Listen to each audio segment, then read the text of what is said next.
There's a question of leadership, isn't it, and who is running what organisations.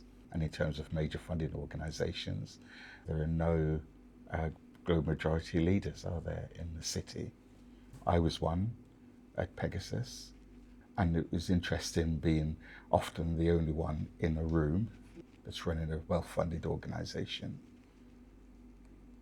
And that does affect people coming in and looking up at role models and looking up at what people want to do and how they do it.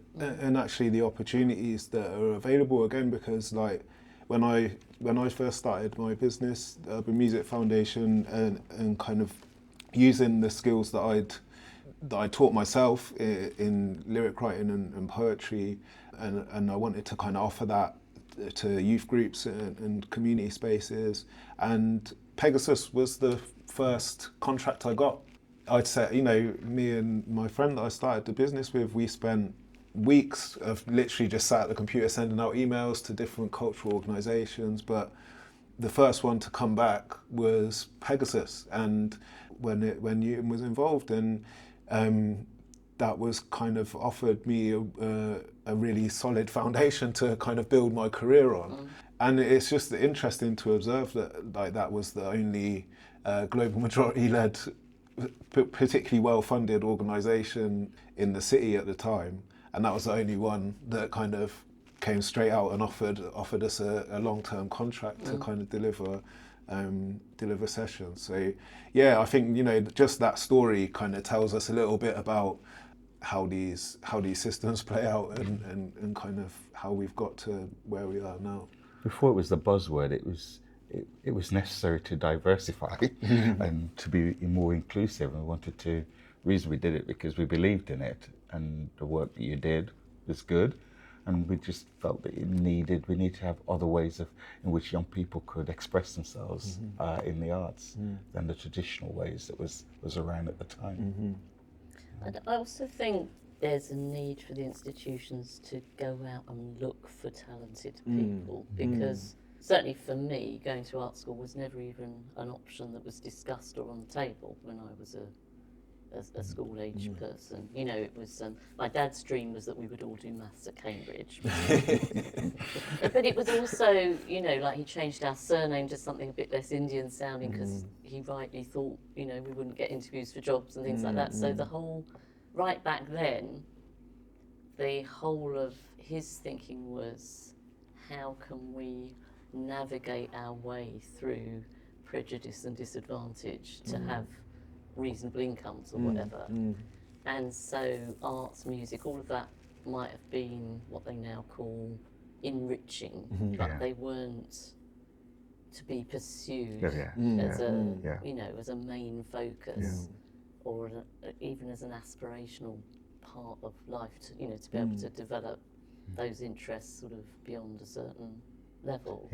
So it means, you know, that's partly why I've come so late in life to art, and so I haven't got that whole art school route, which has its own problems as well and all that. So if, you know, with social justice work, it's not necessarily saleable work that gives you an income, and then if the cultural institutions aren't employing you either, then your art has to become marginalised because you've got to go to another sort of job.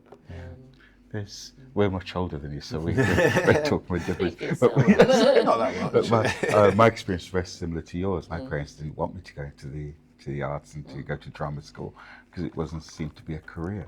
And their whole mantra was around education. And there's the quote saying about education being the freedom dream of the enslaved.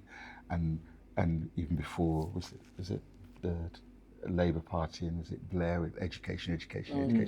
That was my parents' mantra well before that, that you, in order to better yourself, you got yourself educated and you got a good job.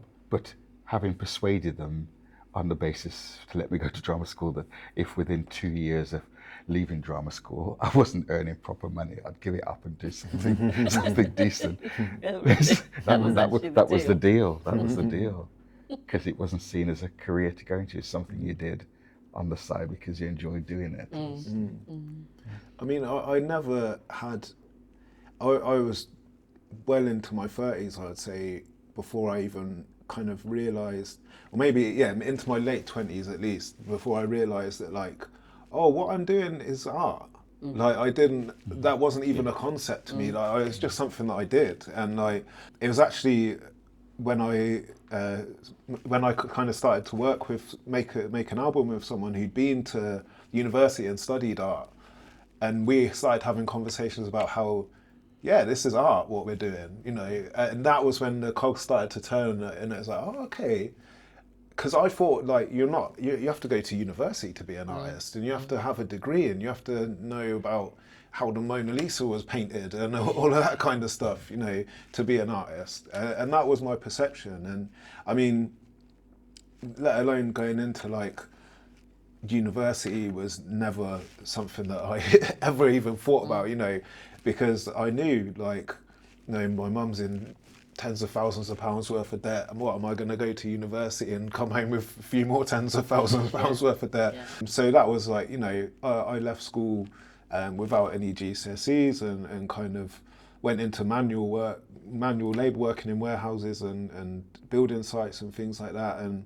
But always had creativity as something, you know, that I was compelled to do. Like, I can remember coming home from work, and before I even took my high vis off, I'm sat writing lyrics because I just need to get it out, you know. And so I always had that in me, but I didn't have any concept that like that was art, or that was something that I could do to earn money, you know, or you know, or that was really worth doing beyond kind of something that I just did because I had to, you know.